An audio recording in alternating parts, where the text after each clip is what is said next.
Okay, so today we're here with Douglas Ho, owner of Kinetic Stretch in Hong Kong, and I'll let you introduce yourself. So why don't you tell us what do you guys do here? So hi, I'm Douglas, and welcome to Kinetic Stretch. Yeah, and what we do is stretch therapy. So it's a type of actually a sports therapy. So what we specialize in is treating athletes, obviously, and other than athletes, we treat a lot of like lower back pain problems, neck pain, shoulder problems from a lot of people who obviously their problem is sitting at the office for 10 hours a day at the computer, so they have a lot of lower back pain, neck pain. Usually they have a lot of these problems right now. Right. So in terms of what got you started in this business, how did your journey begin in doing this business? So basically, from when I was young till now, I like to play sports, right? So I'm a baseball player, and obviously not just baseball, but different type of sports, maybe basketball, football, soccer, badminton, like whatever sport there is, I would like to play. So obviously, when I was growing up, we played a lot, and then started to play baseball, and then went to the national team for Hong Kong to play. And obviously, there's a lot of injuries. So a lot of my teammates or oppositions, they would always get injured, and some of them would give up on sport, or some would want to pursue professionally, but maybe they have these injuries, lagging injuries that they didn't treat well at the beginning. So and it started to affect their performance, and they started to give up on sports. Right. But in your case, when you were growing up, did you grow up in Hong Kong or Canada? So when I was young, I immigrated to Canada. Yeah, that's when we met, right? Yeah, that's when we met. Like, yeah, obviously. So why I got into baseball was because back then the Blue Jays, obviously they won. They won 2 years in a row. Right. The World right. Series. So yeah, the World Series. Right. So it's like Canada and Toronto was like hectic, and they all loved baseball. So at that time, I started to play, and then when I was about I think 8 or 9, I came back to Hong Kong, and I kept on playing baseball. And through then just keep on going, and I went back to Toronto for university. So I went to the University of Waterloo, and I studied kinesiology. So which I really liked, right? So in Hong Kong there's not this type of education, or like even sports wise, not as good as in Canada or the States, right? So I went back, did kinesiology, and then I came back to Hong Kong after I graduated to play in the Asian Games for Hong Kong for baseball. Oh, so you represented Hong Kong to play? Yeah, represented Hong Kong. And then after that, obviously every new graduate didn't know what they were going to do, right? So, and then somehow I was searching online, and I stumbled upon stretch therapy, and I didn't know what it was, and then but this course was in Australia, and then I flew to Australia actually to take this course. Okay. Yeah. So and then from then on, then I knew what sports therapy or type of stretch therapy, what it was, and how it can help athletes, obviously, and help just regular people and maybe amateur athletes. And then after that, I came back to Hong Kong, and then I started this business to do stretch therapy. But what got you interested in stretch therapy in the first place? Like you mentioned injuries, right? Were you ever injured? Fortunately, I was not. Okay. I didn't have any major injuries, so I didn't really have any surgeries. But along the way, a lot of my teammates, as I said, or oppositions, obviously we knew each other, they would always get injured, right? And obviously some of them gave up their dreams to play professionally or keep on playing for the national team, so I wanted to do something about it, right? Like, sports injury is a very large field, right? A lot of people play sports no matter if you're professionally or if you're amateurly, and a lot of people get injured, right? And then once they get injured, then they really don't know what to do, how I should tackle the rehab, right? And some of them give up on a certain sport, and maybe they change to a different sport, So I just wanted to help out on that part. Right. In terms of your own experience in the Hong Kong team then, right? I mean, you played pretty seriously. Was professional sports ever a consideration for you? I actually played in university in Canada. So for the University of Waterloo, the varsity team. And when I got there, obviously, I knew I wasn't at that level to pursue a professional in the States. So when I came back, obviously, when back then I was about maybe 21 or something, but there's not a professional league in Hong Kong, but there was a professional league in China. But And also Taiwan and Japan and in Korea. I mean, their baseball is pretty big in those countries as well. yes, they have professional leagues Right. as well, but Yeah. I wasn't up to that standard, and I knew at a young age that I wouldn't be able to make it, right? So I wanted to do or find some other way to help people who would like dream of playing professionally or even just just running a marathon. I want to run a marathon. To help them not get injured too often. And just keep them healthy, I guess. So, you looked up this stretch therapy in Australia. You went to get trained, and you kind of grew up in sports, right? I mean, that's kind of what you've been doing your whole life. I mean, what is one thing that what is one thing that you learned in Australia that you totally didn't realize like during your whole time doing sports? Because playing sports is one thing, but being healthy and the conditioning is a totally different matter. So I remember Kobe saying, like Kobe before during his later years in the NBA, he emphasized the number one important thing he attributes his longevity to is stretching, right? I mean, what did you learn in Australia that really was like paradigm changing for you? So especially like obviously I grew up in Canada, so a lot of North American sports. So back then I guess the trend for North American sports, I guess from Michael Jordan and onwards, was individualized training. So going to the gym, working out, bigger muscles. I can jump faster, I can run faster, right? But when I went to Australia, the stretching really changed a lot because it was talking about like the wholeness of your body, not just bigger muscles, but also the flexibility of your joints, the agility, as well as the strength. So, for example, back in Australia, they play Aussie rules football, which is kind of like rugby, but it's like rugby and soccer kind of combined into one sport.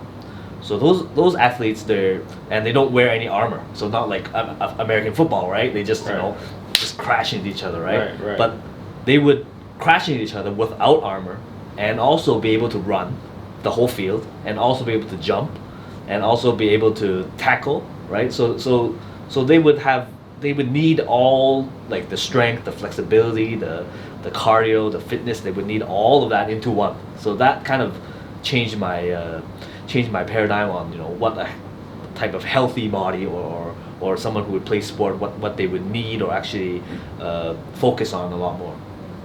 So it's kind of like in America, you see guys who are like hit the gym, get jacked and juicy, and then you armor up, like in the NFL, and you run into each other, and you approach sports like that. But in Australia, it's more like because rugby, you don't have any armor. You run around, you tackle each other. It's much more about the holistic health, like the holistic health of being able to sustain this type of impact. Yes, I guess in I'm not saying American football, those guys are not like elite athletes, but it's a different type of skill set in which they need, not just strength and power, right? But they need agility as well, and cardio as well, and fitness as well. So it's a little bit different from a North American sports, I guess. Right. So after getting your training in Australia, you started the business in Hong Kong. Yes. Right. I mean, tell us about that journey. Yeah, about transitioning from a student in Australia and starting a business in Hong Kong. Because there's not a lot of stretch therapy in Hong Kong, so it's kind of like you started this business around 10 years ago, right? Yeah. Back then, this would have been a new thing in Hong Kong. I mean, how was that start? So at the beginning, it was just, I guess, a dream. Obviously, I just learned something new, which I thought could help people. So, and then, just by chance, I met with some friends, and we had a common goal, and then we set out to open a clinic, and so that's what happened. It happened in half a year, which is really really fast. Yeah. And then obviously I And was. was this the very first Yes, location? this was the very first, Okay. very first clinic. Right. So once we opened, and I was probably 23, 24 back then, Mm-hmm. and none of us really had any idea. You know, we just learned something new. It's going to help people, but you know, You guys are excited about it, yes, right? but how am I going to market it to people? You know, how am I Mhm. going to get people to come and try this out? You know, Mm-hmm. because back then obviously I was a lot younger, and you know people would just look at you like, are you sure this works? My back pain's been there for like 10 years. Are you sure you're gonna be able to help me? So at the beginning it was a struggle, obviously, just to get the people to come and try it out, you know. But once, so our confidence was once you try it, you know, you will feel your body have a difference, and then you'll start to you'll start to change your habits. You know, you should stretch more a lot, because once you grow older, obviously your muscles start to atrophy a bit, and then your joints will become stiffer. You know, so actually the stretching helps out with the muscles and also the joints. So it actually slowly promotes. You know, if you want to be more active, it will help you out. So once we targeted, okay, we're gonna start with stretching. You know, not a lot of people talk about stretching, but it's a very important part of doing, not just an athlete but becoming active, right? Mhm. Yeah. So that's what we started to do. Mm-hmm. Let's bring it back a bit to when you started your business in Hong Kong when you're 23 and 24. I mean, Hong Kong, the demographics are, there's a lot of older people, right? It's kind of like a reverse triangle. A lot more older people and younger people. And when you started your business, I mean, what was I mean, you said one adversity was that they were like, this is something new. It's been here for a long time. I don't know if it works. Like, can I trust you, right? I mean, what other adversity did you face as a young business owner in Hong Kong trying to get this business off the ground, right?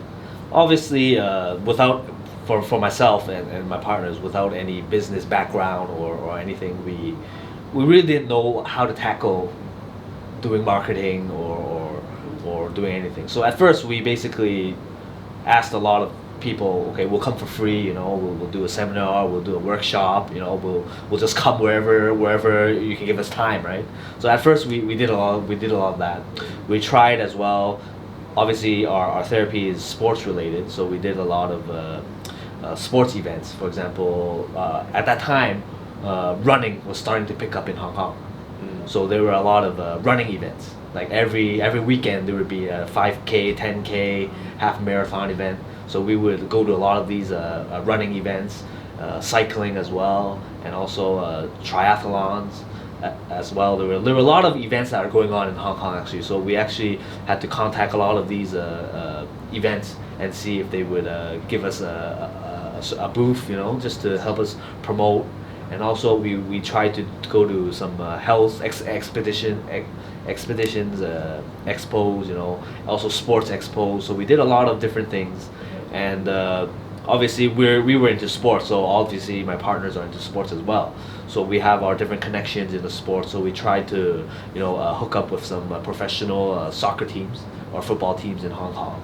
Just try to sponsor them, you know, get our name out there, and have more people learn about, you know, what stretch therapy is, because it's something new as well. Because especially in Hong Kong, obviously, their mentality is Chinese medicine. So basically, like acupuncture or like a toila, you know.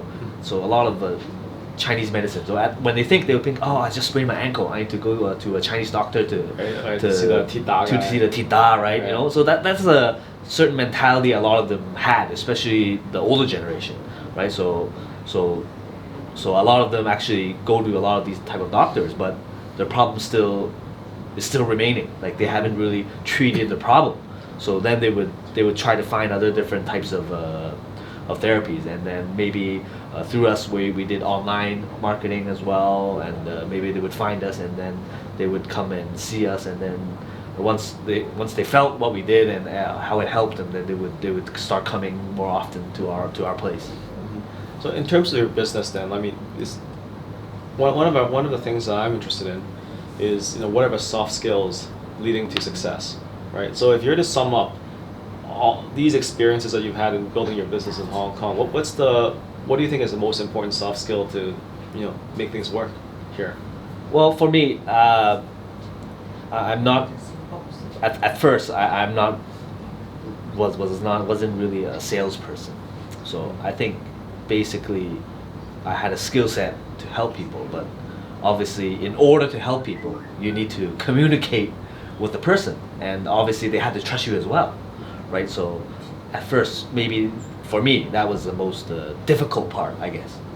So, and then slowly, once we did it more often, you talk to a lot more people, different types of people. You start to get to be able to communicate with different type of people, and what their needs are, and how you can help them, So I think the most important skill is actually the communication.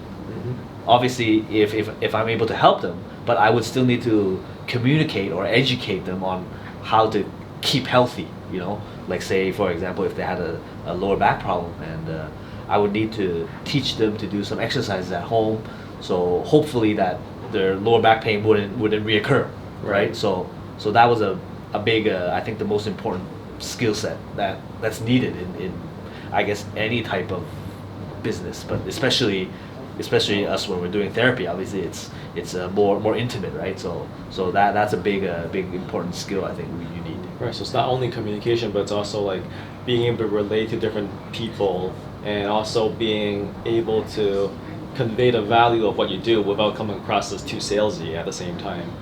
Yes, different type of people. You have to communicate different ways. Right. So say, for example, some clients may you have to actually yell at them a little bit, like because Lecture them a little. yeah, lecture them a little bit because they're very lazy. Lazy meaning they didn't do their stretching. Their lifestyle is they're physically inactive most of the time, So you have to actually tell them what to do every day, And text them. Have you done this yet? Yeah, like text them, right? Because you want to help them, right? Obviously, they obviously want to help, right? But most people are lazy, so you have to do some sort of follow up on that certain person. Well, and some people, on the other hand, they're very active, right? Some of them may be overactive, Right. and they don't know how to stop, right? So that's a different type of communication that you need to with that person, right? So and obviously there's different types. For example, some people are well educated, right? So you have to talk to them, you have to explain to them more about the theories of what you're doing, how it's going to help them, right? And some people not as educated, maybe they just want results, right? But you have to communicate with them and tell them, what's going to help them, what you need to do, right? Some people, okay, just give me the essential ones that I need to do, and then I'm out of here, right? But so you need to tell them to slow down, tell them to relax. Especially in Hong Kong, a lot of people are very tense because their work hours are crazy and their stress levels are very high. So another thing, they come here just to relax, right? So you need to create an environment for them where they can relax. Or if they don't relax, then our therapy is not going to be as effective as it is, right? So what are some of the common problems that you see for people who work in Hong Kong? I mean, people who work in Hong Kong, we're talking about 60 to 80 hours per week. You're talking about sitting at the desk all day. You're talking about, or just walking to one place to another all the time. You're just walking, and not being able to eat healthy, not being able to sleep well. I mean, it's just the big city lifestyle, right? What are some of the main issues that you see people have? So most of the issues I would categorize as three. So neck pain, and iPhone, iPad, working at the computer 10 hours a day. The second problem is lower back pain or sciatica. So because they're prolonged sitting, obviously. And the third problem is knee pain. So usually it's these three problems, right? But most of the problem is because they're inactive. So obviously they work 10 hours a day. They get off at 8 or 9. Okay, they have dinner, they get home, it's probably like by 11 by then. And then they have work the next day at 9:30. But if every day you do a little bit of exercise, so I usually recommend 15 to 20 minutes a day, just to do some stretching, just to release the tension in your muscles and also the joints as well. And also one thing I actually learned in Australia that I think is important is stretching is not just the body, like I mean physically, not just the muscles, but also it's also what you're feeling inside. When you're stressed, when you're tense, your body actually portrays it. Your sitting position, even when you're supposedly asleep, you're not actually relaxing. So you're all tense, right? So actually, that also I learned was quite different from what I learned in Canada back then. So you're saying how your body actually portrays what you're feeling inside. So actually, the stretching actually helps that as well, other than just physically the muscle tension loosening up and things like that. So it's almost like the mind state you're in is reflected physically. It becomes manifested physically. So if your whole person is like really tense and nervous, then all your muscles and will also be, and your tendons and all that will be, all your joints will also be very stiff. Is that what you mean? Yes. So basically, how your body is portrayed. Obviously, it's what you feel.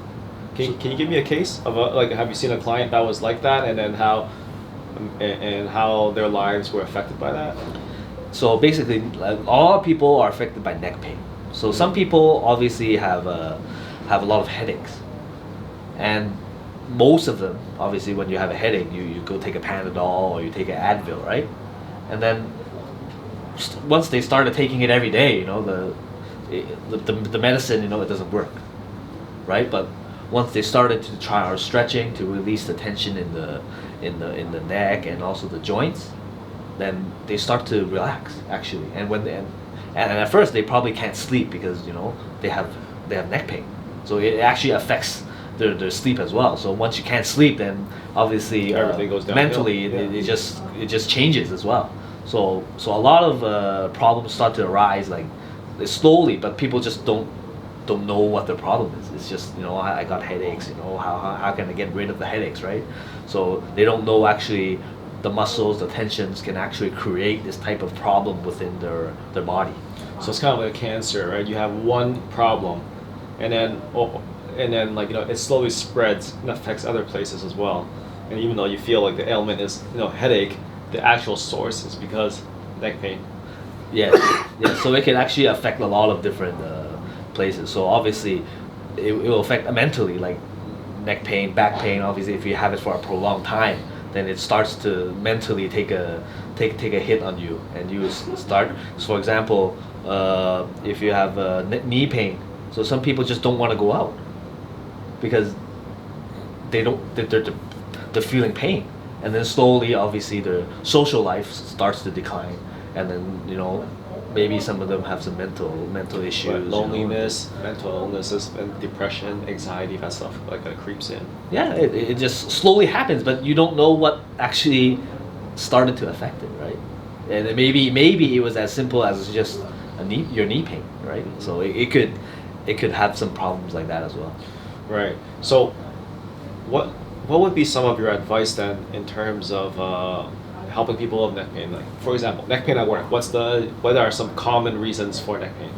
Obviously, at your work position, obviously, or your workstation, the computer, obviously, that's obviously most people know about the position of your computer, the mouse, the keyboard, the ergonomics. Yeah, the ergonomics, and also your chair, if you're sitting upright, if your feet is actually, both of your feet are on the ground, and also when you're sitting, do you slouch to one side, right? So these slowly it will affect your back pain or your hip, and slowly you'll have different problems arise as well.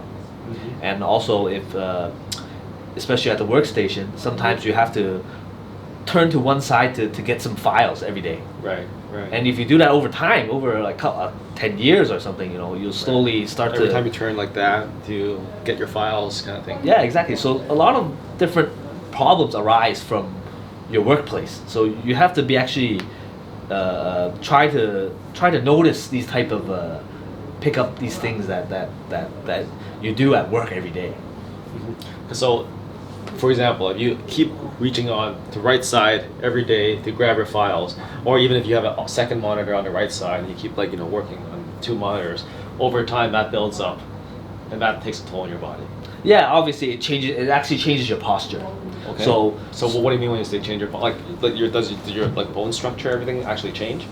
So the bone structures actually will tilt to one side. Okay. So that's what creates, most of the time, that's what creates the imbalance of the muscles on the right and left side, right? And then slowly over time, obviously it builds, maybe 5 to 10 years, slowly builds into some back pain problems, lower back pain problems, and then some neck pain, upper back problems as well. So it slowly takes a toll, but not like 1 day or 1 week or 1 month into the job you're gonna feel it, right? But it just slowly takes a toll on your body. So how about for something like a lower back? I mean, what are some typical reasons for lower back pain? Obviously, slouching in the chair. Obviously, when you're when you're working at the workplace, right. And prolonged sitting as well. Mm-hmm. Obviously, say I recommend if you sit probably 45 minutes to 1 hour, you should stand up and just walk around. So the Apple Watch, when they actually tap you, tell you to stand, it's actually a great thing. Yeah, it's actually good, right? Because most people, when they work, and then when the next time they get up is probably lunchtime, which is 3 to 4 hours, Mm-hmm. or in the chair already, right? Mm-hmm. And then so it slowly affects the lower back, obviously, and then once the lower back muscles obviously become weak, right? And then slowly, when you want to do some physical activity, then if you push too hard, then obviously you'll strain your lower back or get a bulging disc or a slip disc, right? It's as easy as that, you know. Mm-hmm. Mm-hmm. Just because you're sitting all day. I mean, it's one. I noticed one thing. It's pretty interesting. Recently, I have several friends who suddenly have who actually suddenly blew out their Achilles or blew out different their discs, or blew up their sciatica, or different parts of their body just suddenly just flare up, right? And these are the typical ailments that you mentioned. And these guys are all in their late 20s. I'm wondering, is this a thing where people in their early 20s, I mean they're still in university, they're playing, and they're young and they're healthy, right? And then they enter the workforce for 5-6 years, doing what they do, doing what work people do, and not taking care of their bodies because they still think they're invincible. And then when they play sports, they're still going hard at it, right? Going hard at it they're in their late teens. And then something happens. Is that an actual thing? It's just my observation. I would say that's a natural progression. Okay. So a lot of people, so say for myself, right? Mm-hmm. I played sports almost every day till when I was maybe 21 or 22, right? And then afterwards, when I started working, I saw that, my workout habit changed a lot. I was from working out every day to right now once or twice a week. So when you work, it just, you don't have time for it, right? But so you have to change your mentality, right? So for example, a lot of people when they in their late 20s, obviously a lot of injuries happen is because they're not as active as before. Their muscles don't activate as well or as much as before, and they keep on pushing hard, then things will happen, right? Especially when you're old. So that's why I went into stretching, right? Stretching, it helps your muscles keep active. So how to activate your muscles, or actually a lot of people don't really understand their body, Mm-hmm. So that's why stretching is another thing. It's not just stretching the muscles, but also activating your mind, to connect with a certain part of your body. So mind-muscle connection. Yes. So it actually, so a lot of people are actually disconnected, right? So when they're disconnected, they only feel pain at a certain area, but they don't know exactly where it is. Exactly where it is, or exactly when it happened, or what happened, So that's the disconnect between your mind and a certain area of your body. So that's what happens when, physical inactivity. That's what happens to the connection to the mind and your body. Mm-hmm.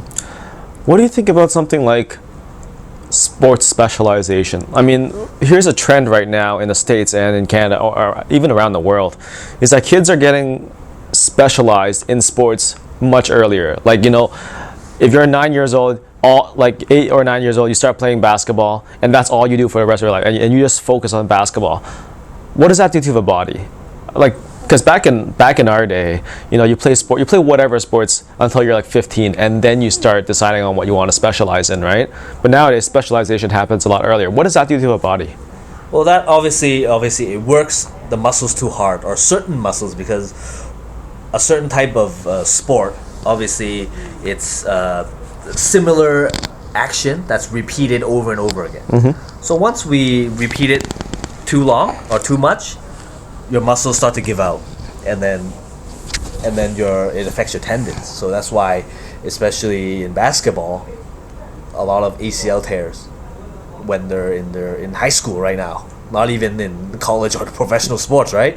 It's because they're overusing it too much. Right, the hard cutting, the hardwood, and especially the concrete. When you play on concrete, right, it's really bad. It's really hard on the knees. Yes. So that's why a lot of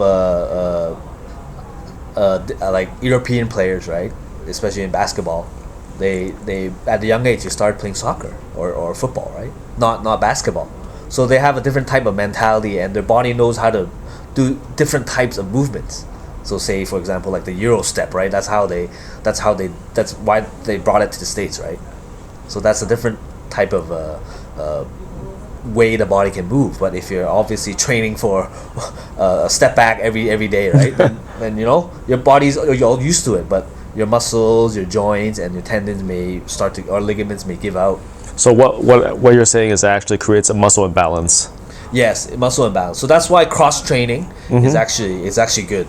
Especially in the off season, or even during the season, you should try some different sports. Like that's not very taxing on the body. For example, I recommend swimming to a lot of different people because it helps your joints move, right? Obviously, your muscles move, and you get good cardio as well, and not just going hard every single day. It's because I think that's another problem. People just go hard every single day, but they obviously on TV they see all these elite athletes, right? But they don't know what they're doing behind the scenes. Right. For example, like LeBron, he spends millions of dollars to recover. Yeah. And he's still playing at 35, 36, right? Yeah. So people just don't see that. They just see him, he's averaging 35 and 5 every game, right? But they don't see what's going on behind the scenes. Right. So for every game he plays, I'm pretty sure he does 3 to 4 hours of rehab every day, just to get his body to play the game, right? Just people just don't see that, and they think if LeBron can do it at 35, I can do it when I'm at 28, right? But it's totally different. He's got that huge work ethic to back that up, to help with his longevity. Yeah, so especially nowadays, you see a lot of different sports. For example, like Roger Federer, he's like 37 or 38. He's still playing at a high level, And some soccer players like Ryan Giggs, he played till he was 40. Right. And I think in his mid-30s he picked up yoga, which is a type of stretching, right? So that helped him a lot, right? So it's just obviously the sports science is getting higher, but also they know how to take care of their body more, how their body recovers. They do a lot of that, but normal people like us, we don't see that. We just see them play the game, right? Right. So what does stretching do then for like a young person? Young people, they usually the young people that I know is like hit the gym, get jacked and juicy, go play ball, and what's stretching? like what does stretching do? What can stretching do for them? So obviously the first thing is obviously the muscle tension. So there's especially people who like to work out. They think after I work out I shouldn't stretch, right? Or my muscles won't grow big. Yeah, that's what I heard too. Like if I do a bicep curl, and I do like a lot of bicep curls, if I stretch it out, it's not gonna get I'm not gonna get that big chunky little mountain there. Well, that's not true. Okay, so when I was in Australia, I learned it kind of shocked me as well. So especially if you look in the Olympics, for example, next year in Tokyo, and you see those boys doing the gymnastics, you see them, they're like jacked, right? They have like 8-pack, but they have never lifted weights once in their life. It's all body weight. It's all body weight exercises, right? And the flexibility in their joints are amazing, right? It's not just the strength; it's the flexibility as well. So a lot of people, obviously, they go to one side of the paradigm. So, for example, strength, flexibility, and cardio, right? So these are strength, flexibility, and cardio. These are the three elements. Three elements. Yeah. So a lot of people, they just target one. For example, bodybuilders. Right. They just grow muscles, right? But they have a lot of Heart shoulder and neck pain and heart problems as well. Okay, so yogis, they just do yoga every day, right? They're very flexible, but they don't have a lot of strength. Runners or trail walkers right now. They run every single day, every week they do the heart's amazing. 100 plus K, right? But their joints, obviously, they're not as flexible and they don't have enough strength, right? So I think people need to change this mentality. So when you're working out, it's more the three of these elements combined. So kind of like nowadays, CrossFit is a trend, right? So I think that's going to slowly pick up a bit more. So it almost sounds like right now there's a distortion in what people think is like supposed to be good health, but good health is actually getting all three of these elements in their top condition. Yes, obviously it's three of the elements in top condition, but obviously it's very hard. It's not easy. Right, it's not easy, right? Because people find it hard to go to the gym just to get on the treadmill or hit the weights for like 20 minutes, right? And if you ask them, add another 20 minutes of stretching, that's kind of like, I don't have time for that. So, and obviously it's the mentality as well. For myself as well. When I was growing up training, obviously stretching wasn't really emphasized in any of my training. And I found at the beginning when I started to stretch, it was very tough. On the body as well as mentally, because obviously I didn't like to do it, right? And it was tough. It's not easy, right? But after I started to stretch a lot, I felt like I'm in touch with my body, like different parts of my body, So that's why. So one thing, I don't have any major injuries, but I think that's one of the things. Like I can actually feel. If there's something maybe I wouldn't play today, some people just go and then they fall down and they just tore their ACL, right? Like people just don't really understand their body, right? So I think stretching in that sense that it helped me as well. So right now I can still play different sports that I like to play. How does stretching help something like an ACL tear, or prevent an ACL tear? Can you explain the science behind that? It doesn't really help, but actually, when your body is tired or when you have low energy, usually these freak accidents happen because your muscles isn't able to activate as much. So then maybe if you drive in for a layup, then when you come down, it just buckles and then you're down for the year, right? So it's just you have to be in touch with your body a bit more, I think. Yeah. So a lot of young people they would just push very hard, or they would just I just play ball. Play 8-9 hours a day kind of thing. Yeah, exactly. You just have to know when your limit is, right? Once you're over that limit, it just takes 1 second, and you're out for a year or two. Or some people they never ever play that sport again, right? Right. I remember you explained the science to me once about how stretching actually increases your explosiveness. Can you explain that to me again? So it actually helps with the activation of the neurons more. Okay. So for example, in our muscles, there's actually these what we call bridges. Okay. Okay. So once if our muscles are tight, so they're actually tight like this. So the bridges aren't connected as much, right? So once you want to activate your muscle, then you can maybe activate 50% of it. So once your muscles are lengthened, right? So more of these bridges are attached.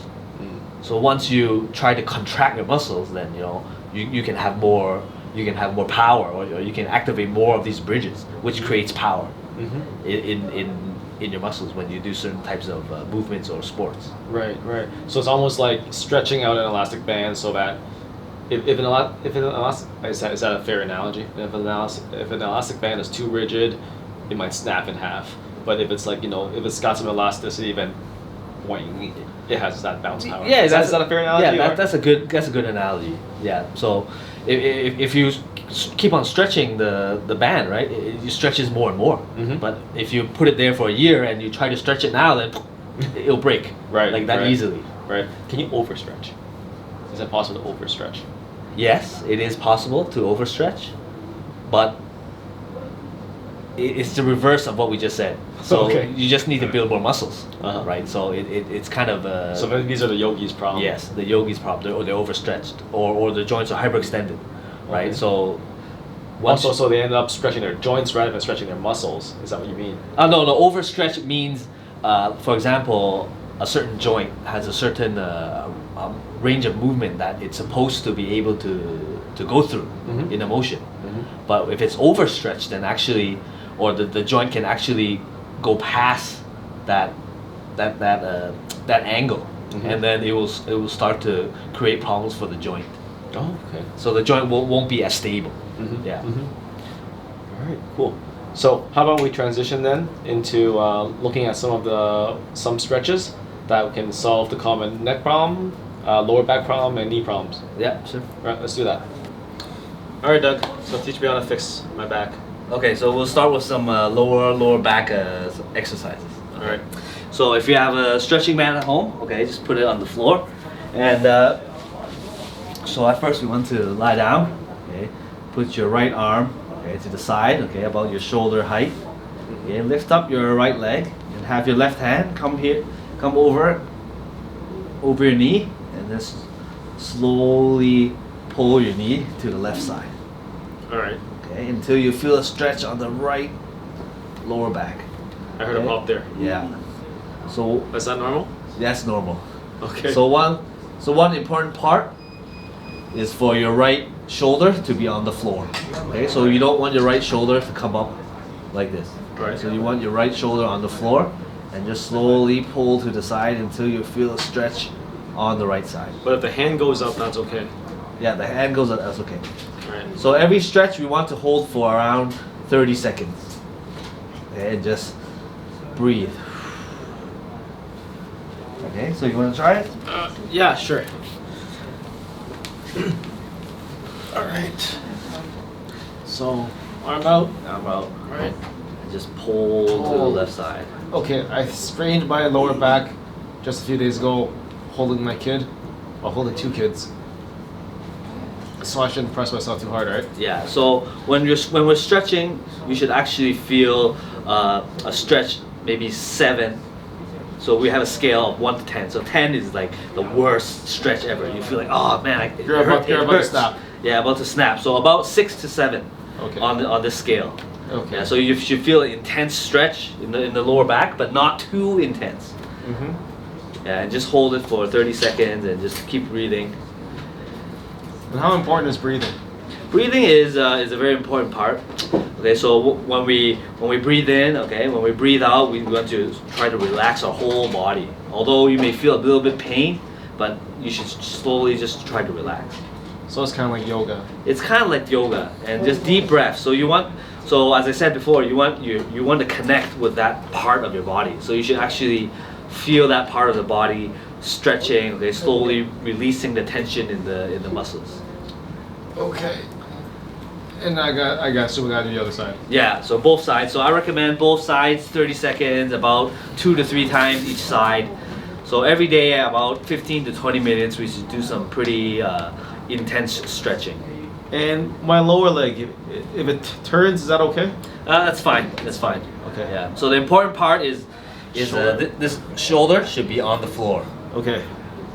and this other hand, just try to pull as far as possible until you feel the stretch on the left lower back in this area. I feel it on my my butt. Is that Your hips. my hips? Your hips, yeah. That means that you probably sit too much. So you'll feel this hip is very tight as well. Okay. Yeah, so it actually stretches the lower back and the hip as well. All right. Yeah. Okay, so Oh, that felt slowly good. get up. All right. Okay, so that's the first one. So another one is like a combined kind of a stretching exercise. So it combines the lower back and also the upper back as well. Okay. And if you have some shoulder problems, it'll help that as well. Okay. Okay, so this one we actually have to sit on the side. Okay. So your leg is about 90 degrees. Mm-hmm. So your other leg, you just relax. Okay, no need to straighten it, just relax it. And Okay. then our upper body, we slowly turn it towards the upper side. Mm-hmm. So this time, I'm on my left side. So actually, my right arm, my right hand, will slowly just reach as far as possible. Right hand reach as far as possible. And so this stretch, you'll feel it actually on the right side, starting from your lower back all the Right. way up to your to- scalenes Okay. and your shoulder area. So it pretty much stretches out the whole right side. Yes, and just slowly reach as far as possible for 30 seconds, and then we switch sides to the other side. Okay. Yeah, so I heard try it this pop one there out. earlier. That's normal as well, right? Yes, Okay. that means those joints haven't been moving. Oh, okay. So Yeah. like this. Yeah, so your hand, you actually want to reach towards your your head, like that. And just So don't go right. Go straight up. go straight up towards where your head is. Yeah, and just slowly reach a bit further. Every breath that you exhale. Yeah, so you should feel it in your back and also up to your shoulder area. Yep. I feel it. Yeah, just breathe. Yeah, so when you're stretching, just remember to keep breathing. Yeah, still don't hold your breath. Keep breathing. Just about 10 deep breaths, and then we can slowly relax. Yeah, so this is kind of a combined stretching, so all the way from the lower back all the way up to your shoulder area. Yeah, I feel You it should from feel my mid back up to my shoulder. Yeah, so where you feel it is actually where you're tight. So because this is for the lower back all the way to the upper back. So if you feel it in your mid back, that means your mid back is probably very tight. In that area. So pretty than the much lower like back. wherever your weakness is, that's where you'll feel. You'll feel it in this exercise. Okay. I don't know if I'm doing that right on this side.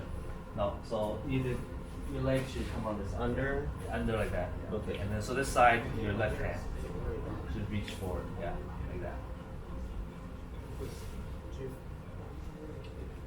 Does my left elbow have to touch the ground? No. So when you're stretching your right and left side, you'll actually feel a different type of sensation, or different parts of the area which are tight.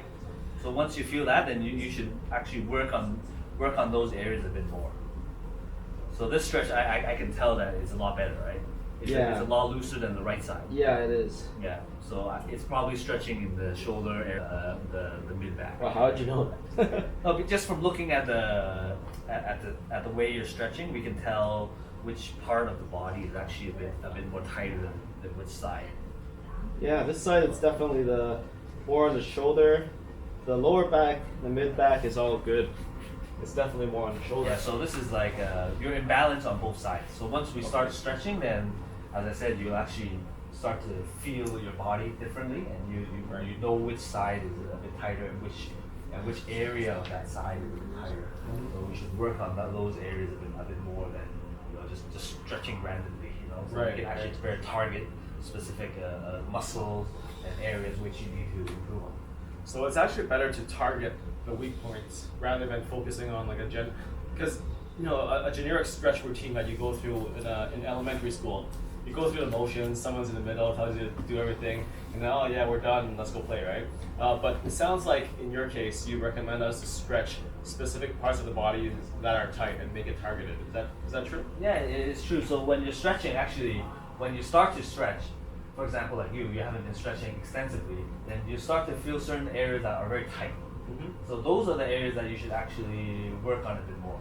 So Right. as I said before, like stretching, you get to actually learn your body a bit more. What type of area is tight and then later on you can go explore why it's tighter than certain areas. So that's how you get in touch with certain areas of your body. Right. Okay. So that's for the lower back exercise. Okay. So for let's say your neck exercises. So we have one which we can do on the floor as well. So same as before, you just lie down. So this time I'll stretch my left side. So my left leg is up like this. Okay, and then I have my hand try to reach and hold onto your ankle. Okay, so you come here, reach and hold onto your ankle, and then slowly try to move it down a little bit. Okay, hold onto the ankle, and then have your right hand come across right above your ear. And just slowly try to pull your head towards the right side. So this stretch actually stretches your scaly muscles on the left side. So you should feel the stretch on your left side a bit more. So just pull your head towards the right side until you feel the stretch. And just remember, keep breathing in this area. All right. So pretty much lie down, inch my foot down a little bit. little So bit. Your right hand comes over. Comes over here. Yeah, and just Pull the opposite direction. Yeah, pull towards the right side. And I should feel the stretch right here. Yes, so he's feeling the stretch right in this area right now. So this is what we call the scaly muscle. It's deep in the neck. So just hold it for about 30 seconds. I feel it a lot here. Is that In your shoulders as well. in the shoulders? Is that normal? Yeah. So again, where you feel the stretch. So basically, for John, his shoulders is very tight on the left side because remember the stretch before, Yeah. you felt it in the shoulder as well. Yeah, So yeah. in this stretch, it should be the neck, but he's feeling it more in the shoulders. So maybe he has some tightness in his left shoulder. Right. And last year when we met last year, I had shoulder problems from the gym, right? Oh yes. Yeah. So So maybe that has a problem with lifting weights. right. And then get this one, same thing. Inch down. As I creep my toes down. Yeah, pull towards the left side. Pull towards the left side. Yeah, so stretching again, you can start to feel different types of areas that are stretching. Yeah, I feel shoulder and more neck. Yeah, so this side, his neck is a bit more tighter on the right side. So hold it about 30 seconds. Yep. And then just relax. Yep. Okay, and one more. Remember last year I taught him. Okay, I'll show it again. Okay, this one is actually for your shoulder blade area, what we call the rhomboid muscle. So last year, remember he said he had some tightness in his upper back. Yep. So this stretch really helped him release the tension in his upper back. Okay, so this one is basically just sitting on a chair or just a sofa like this. Okay, so we have both of our legs wide apart. Okay, so we're gonna stretch the left side. So we want both hands to try to touch the floor. Yeah, and then we have our right hand, okay, on your thighs, and your left hand holding your ankle again. Okay, and then now we want to turn our chest towards the right side. So once we turn, and then we try to lean back towards the left that side. way. Yeah, lean back towards the left side a little bit. And where should I be feeling the And stretch right now? where he's feeling the stretch is right in this area. Yeah. The shoulder blade, the rhomboid area. So what he's trying to do is he's trying to turn his shoulder and just lean back a little bit. So then he will feel this shoulder or rhomboid area a bit more. And this whole trying to hold the stretch. So this is for a lot of people who have upper back pain, who sit and face the computer for many hours. So this area will usually be very tight in this area. Yep. Feel it. Yeah, so this is a very good stretch. It feels amazing. Because you usually don't stretch that muscle. Growing up until last year when you taught me this stretch, I've never learned a stretch that was like that targeted that area near the shoulder blades. Because that's where a lot of the hunching, Yes. keyboard typing, maybe sometimes even the phone it triggers that part of the body. Yeah, so stretching is stretching can be very targeted towards specific muscles. So a lot of our clients or athletes that come in, I have pain in the upper back, right? That's all they tell me, right? So then we can start to target which type of muscles or which area they are specifically tight. Not all the muscles in the area are very tight, but specific muscles will actually lead to pain. And how do you identify that muscle? I mean, because if they're describing it to you, if they're missing that mind-body connection,